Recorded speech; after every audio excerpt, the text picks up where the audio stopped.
barely see it. Can you see that building? Not really? Yeah, that's because of the pollution. Where are we, Crimson? We are in China. Stop though.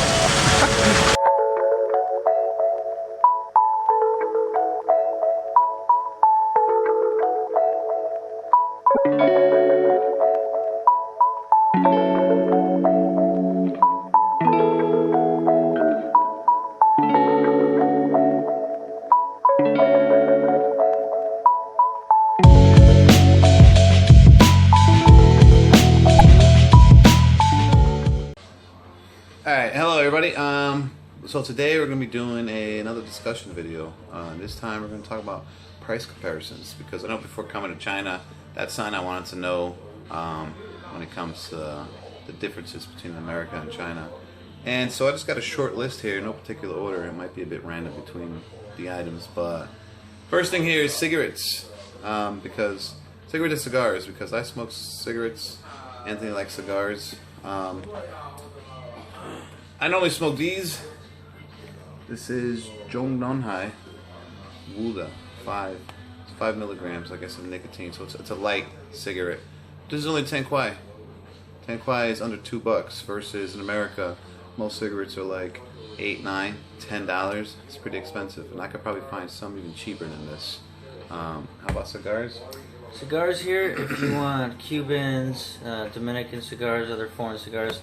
Can't get them where we live, actually. You can really only get Chinese cigars. But when we went to Shanghai, bought some there.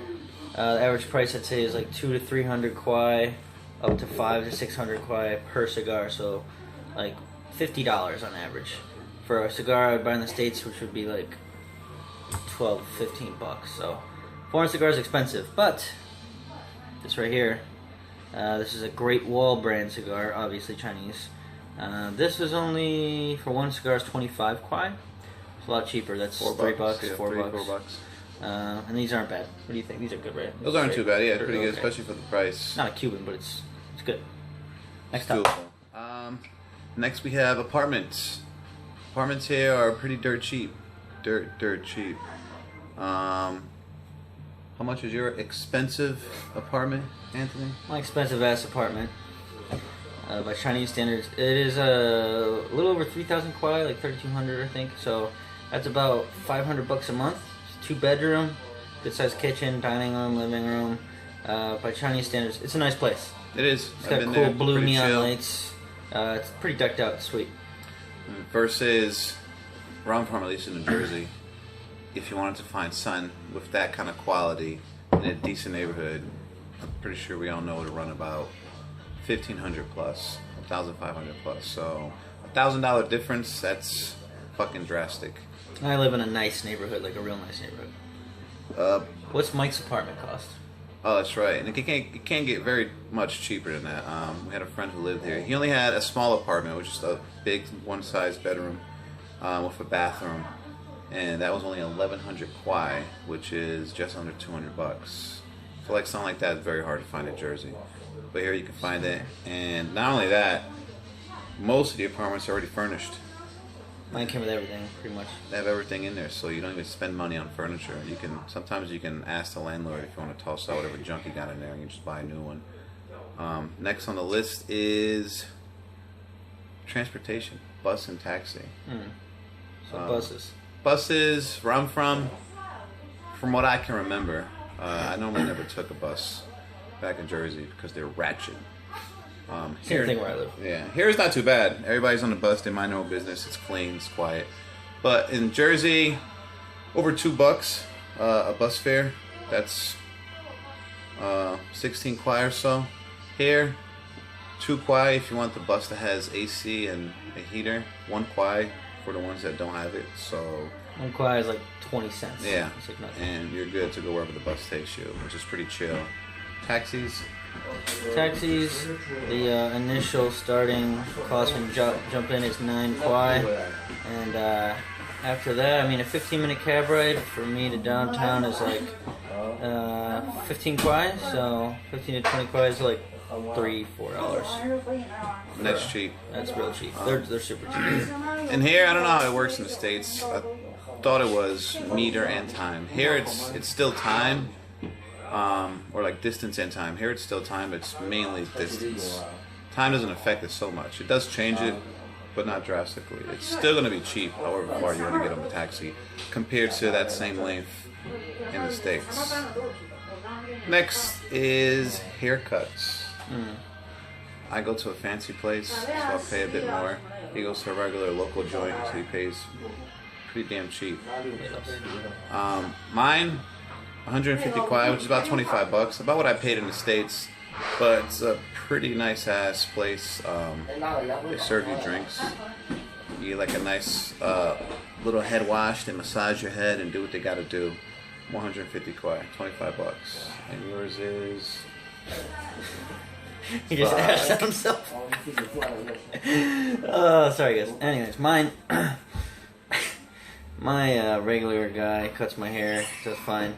20 kwai, so $3. It's pretty damn cheap. $3, yeah. I just walk in there, he hooks it up, we talk a little, washes my hair, all that stuff. But yeah, super cheap, $3. And no tipping. No tipping.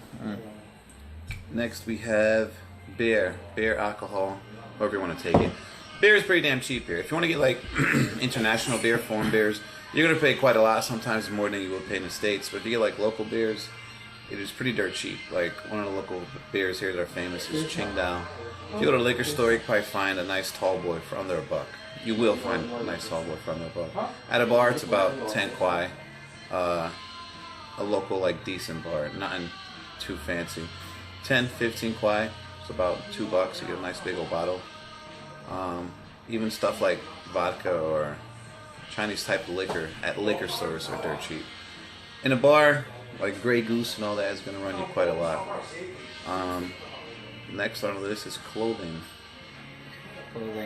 Chinese clothing. Well, let's start with foreign stuff. Some nice stuff. We walked into a Vans store today. A pair of Vans that would normally be like what at the States? $30. Something like that, an affordable, decent price. Yeah, Vans are a name brand, but they're not like... Not crazy. But here, that same pair is $100, $100 US, so 600 kwai. And then their hoodies and jackets, same thing, 100 kwai for a hoodie, or $100 for a hoodie. That's ridiculous. But Chinese stuff, Chinese shoes can be really cheap. Like you get Chinese shoes for like 50 to 100 kwai. Aaron bought some for 30 kwai, you know, so really cheap. But I bought some socks. 3 kwai for like 5 pairs, and my toe went through it in one day. So you pay for what you get. Yeah, like if you might find a Chinese shoe that's cheap, but the sole might come out under a month. So yeah, you gotta be selective on what you buy. And the last thing on our list is cell phones. Cell phones can be pretty cheap here. A lot of people think that Chinese products are pretty cheap, like in quality wise, and they're not really worth buying. But this is a Chinese phone here, and I love it. This is only 1,100 kwai, which is under 200 bucks. I first came to China with a Samsung Galaxy S5. When I bought that new, that was about 800 bucks. This phone shits all over that. This is a LE TV. It's a pretty known brand in China, and this guy works like a charm. I love it. It's good. you can also get cell phones here for cheaper than that. Like 1,000 kwai, and I've heard they still work great. So you can get pretty cheap cell phones here. They're still fully functional. Do everything you need. It's gotta give it a good selection. You'll find something that's pretty good for something cheap, and not just phones, TVs, other electronics. All that. That was the last thing on our list. If you have any other interesting things that you would like for us to compare price-wise, Put it in the comments below. Put any questions, comments down there, and we can make a video for you. But that's it for today. So until next time, like the video if you like the video. Share, comment, subscribe. Peace. peace. Ginger.